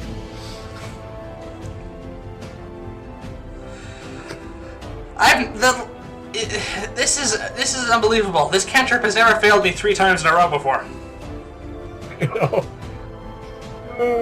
No, you want to know what the truly absurd thing is? I've cast this cantrip 4 times on this show so far. Everyone has saved against it. I know. Alright. And do I have any movement left? You only moved 10 feet. Okay. You got 20 more feet you can do. We're past the point where the illusion is going. I'm going to move 20 feet. Is there anything I could take cover behind like the Kobold has? Alright. The section where he is standing, there's a bunch of stalagmites there. There's a bit of an open spot, and then just in front of him is where they have their little campfire and they're set up and they're distilling whatever they're going to do. And then there's a fair amount of open space, probably about max 20 feet. It's kind of rough. There's a bunch of stalagmites again where we are, but if you're going to move forward, you're going to be moving into relatively open territory. Again, it's not all perfectly clear, but you're not going to have any real cover. You have enough movement to get to the stalagmites that he's hiding behind, but you're going to be really close to them at that point. Actually, that's fine. That's fine, he has a sling. Yeah. So he'll have disadvantage to hit me. That's ideal, actually. I'm going to move up to those same stalagmites. Alright. So you are within melee range of him now. Yes. Oh, he might have a dagger, for all I know, but... Yeah, I'm sure he has some kind of weapon. Right. Yeah. And then Alice is your next. cat is not doing anything, I assume? I didn't give her any instructions on my turn, so yeah. Alright, we are at Boss Kobold. Well, time to find out if he has a dagger or not. Alright, as you charge up to, well, as you move up to him, Yep. you see that he has loaded in his sling another glass bottle. Yes. But now I am behind cover, opposite him. You are within striking range of your staff, so he takes that sling, still loaded, shoves it into a pouch, draws a dagger. And that's basically his action because he's being very careful, you notice, with this glass bottle. He's not taking any chances dropping it. Okay. Did I see where he put it? He put it in a pouch that he has slung around his shoulders. Okay. He is going to move within dagger range of you, though. Oh, so he's... Well, we're within dagger range. Hold on a sec. Yes, he is going to step a little bit more close towards you. Well, you were... Alright, yes. He's just... Alright, he's basically readying himself to attack you. Okay. Not really... There's no real movement involved, but he is moving around a little bit. Okay. He's getting in position so he can stab you. And that is the round. Yep. Top of the round, that Kobold Yep. now has left, well, he's well outside of your ability as a human, sorry, as a Water chassis. non-dark vision person Yep. to see. If we weren't in the middle of combat, you could probably listen for him, but at the moment, he's, for all intents and purposes, no longer in combat. My turn. Well, there is only one target at the moment. I don't need to move anywhere. He's right there. Oh, I don't bother with the illusion. I've stopped concentrating on it. Okay, so it vanishes. Oh, well, that comes up to 20. That's definitely beyond his armor class. And a bolt of fire scorches out. And he screams. Yes, burning death is not pleasant. Yes, he is what they would term in this game as bloodied. How much damage did you just do? 6 points. Oh wow, so he has more hit points than the average kobold. Pretty sure. Yes, he's a little bit tougher than the average scaly dude, but he did not like that at all. Okay. You are up now. I'm up now. Alright, well, I am in melee with him. On the other hand, that's me hitting with my staff, are 4. So, what are you going to do? I'm going to hit him with frostbite one more time. Let's... Alright. He's got one of these guys have to fail eventually. The numbers are going down! 18 this time. They're going down by 1. This is insane. You can't make this stuff up. I suppose in theory you could, because it is in numeric descent. Yep. Alright. So, Cat's not doing anything. Hang on. Still my turn. I might have her do something. Okay. I remember somewhere in the rules about familiars, there is something you can have them do to distract opponents, but I can't really remember exactly what it is. You can have them perform the help action or something to distract them. Yes.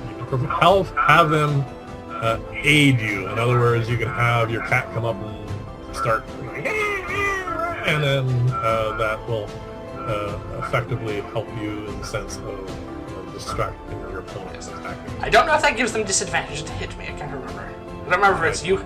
I don't remember if you have advantage to hit them, or they have disadvantage to hit you. I don't remember. Neither do I. For the moment, we'll just say it'll give him some form of an inability to hit you properly. Yep. But it's not going to be disadvantage. I might give him a minus or something. On the other hand, it is also going to probably make my familiar a target. I'm not going to do that. Seeing how you do not have the material components to resummon her. Yes. No. Alright. She's going to stay there. I can handle a kobold. Alright. It is now that said kobold's turn. He's going to attack me. I'm going to make a roll here for a second. Oh. Oh, good God. They don't pay this guy enough. He has decided to stick it out. He's not running away. Logic. He's not running away. Well, he probably figured he was going to bash him in the back of the head anyway. I would have. Yep. I don't have many other reactions apart from shield. So, he is now going to roll to stab you with his dagger.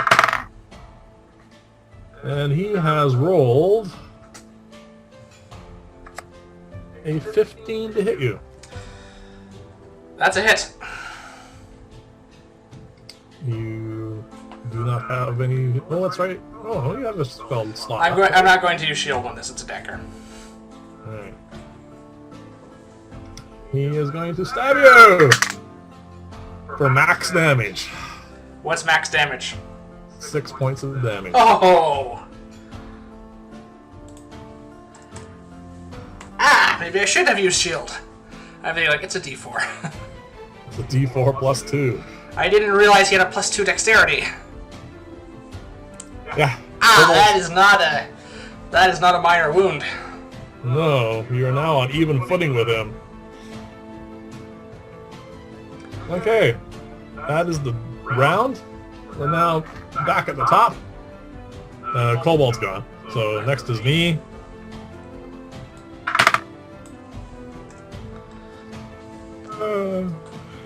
I rolled a natural one. Are you going to firebolt me? No. I definitely missed. That I would definitely cast shield in reaction to, because I still have my reaction. No, the spell just goes somewhere. Okay. That's a critical one is definitely a miss. Sorry. I was hoping to finish this guy off for you. So was I. You're up. I'm up. Alright, well, I'm in melee with him. Unfortunately. This wasn't the best plan, I realize now. You are a squishy wizard, especially at level 1. Yes, but he's a kobold. I wasn't expecting him to roll that well. It does happen, unfortunately. Good thing he didn't roll a nat 20, because it would have killed you. If he rolled a natural 20, I would have cast shield. Except, no, it wouldn't have helped. It would have helped. Oh, okay. Frostbite, one more time. Well, The odds are better of him rolling under my spell save DC. you ready for the 17, which was the next number in the sequence?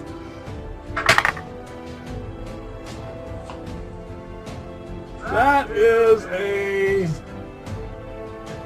10. In total? 10. That's a fail.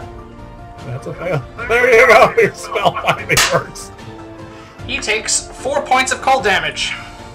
And you see him stop moving. Oh, he's dead? He seems to be frozen.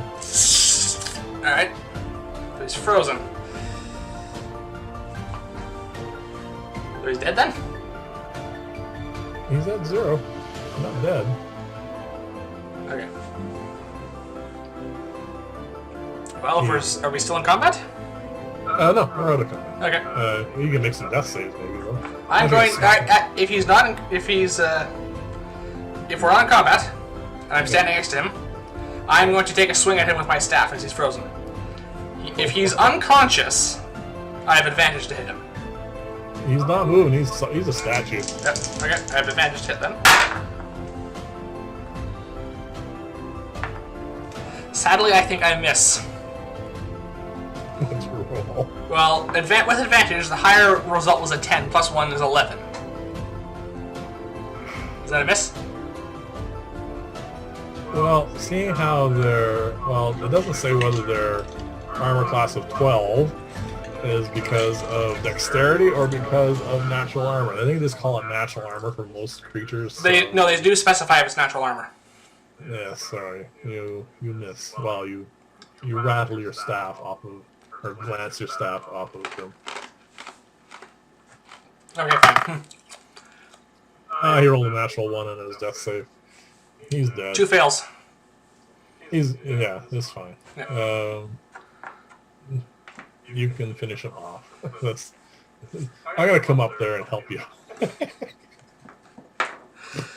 Okay, we're not done here. I say to you, still holding my side with my free hand. Yes. I say, okay. Do I still hear the kobold running in the distance? Roll a perception check.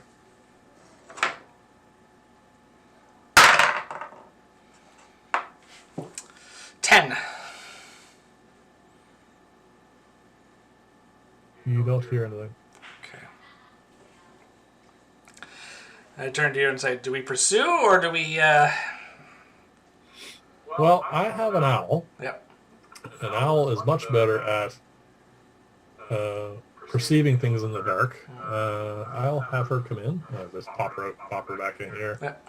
She will do a little search for our little scaly friend. She informs us that the kobold is hiding about 40 feet in that direction, crammed into a crevice. Okay. Is basically sitting there trembling. Okay. I said, and that's okay. So as far as we didn't go to get reinforcements, that's a good sign. No. Actually, hold on a sec. Through my owl's perceptions and having a bit of a scurry around, there is no other access to this cave. Okay, good. I said, do we want to take this one prisoner or interrogate him? You have, at this point, still the better part of an hour's... I'll comprehend languages. Yeah. I'm also fairly certain kobolds can speak common. True. Possibly, anyway. Okay. Not all, but depends on how smart this one is. Okay. I'm going to have Alice come back. Yep. And I want her to stand just in that same field of stalagmites that she was hiding in, off to the side, and just keep a watch on the front, on the mouth of this cave, the way in. Yep. Okay. And I think we should go say hello to our little friend there. All right. We approach. Who is unarmed. That Stevie has a heart attack.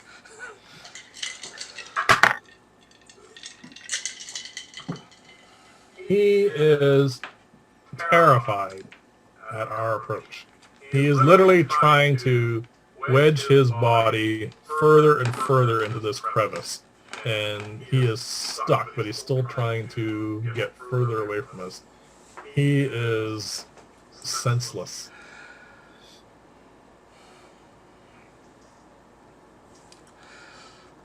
Alright, so he's quite frightened already. So what are you going to do with your prisoner? I am going to step forward. Seriously? Bloodied as I am. Bleeding all over the place. And try and intimidate him, I think. Into, I say, hey, this has not gone your way. The others are dead. It's probably best if you tell us what's going on here. And I'm going to try and intimidate him. To that advantage, because he's not even holding his last meat. Because my charisma may be the better of the two, but it's still not a high score. The higher is, with my charisma, is a 17. All right. The other was a natural 1. as I said, he is terrified beyond sense. He is... Your attempt at intimidating him, you could probably roll really low. I wouldn't have given you a natural one, but he just wants to get out of here. He just wants... He's bleeding. He's very damaged, almost basically as percentage-wise as damaged as you are. Yeah. But the problem is, you can't really make much sense of what he's saying. Roll an intelligence check. I'll give you a chance here at deciphering the gibberish. Now, even though you understand the words, it is pretty much pure gibberish coming out of his face. Yes, I may understand the language, but he may not. Also, he just may not know what's going on here. Yeah. Just straight intelligence. Straight intelligence. 22. All right. He doesn't know much, and this takes probably about 10 minutes to get enough material out of him to piece together. That's a really good roll. He was ordered by, well, the dead guy back there.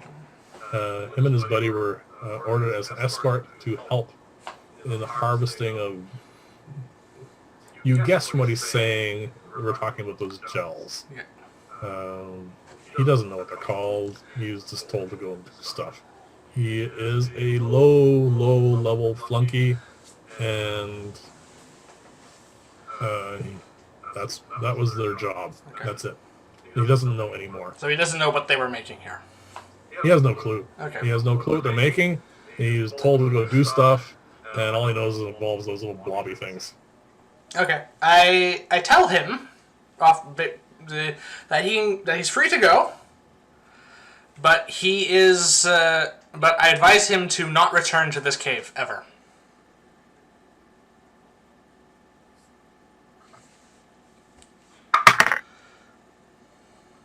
Wow. He seems to have found a bit of courage, but he's stuck. He's trying to wiggle his way out of this. He's trying to move out of the cave. Sorry, out of the wedge that he's thoroughly jammed himself into. He looks like he really wants to get out of here, but he can't. I say to you, can you go help him get out of that? Oh, yeah, second try, still stuck.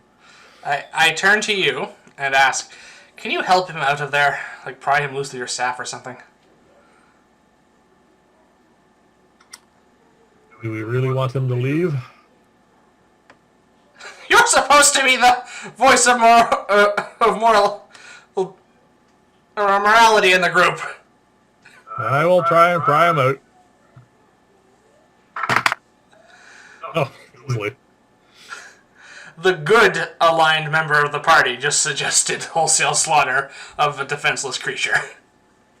This defenseless evil creature. They are diametrically opposed in alignment. This, ladies and gentlemen, is the greatest problem with the alignment system in Dungeons and Dragons. True enough. So anyway, I pry him out. So he runs out of here, past the two corpses of his colleagues, one frozen solid and the other burned to death. Yeah, he is gone in a blink. Okay, I recommend that we go back and search that alchemist or chemist, kobold, whatever he was, and try and find out information there. But first, I think we should take a short rest, I say. Well, we should probably head back to the fire anyway, because it is a fire. Mm-hmm. And that seems like a good spot to take a break.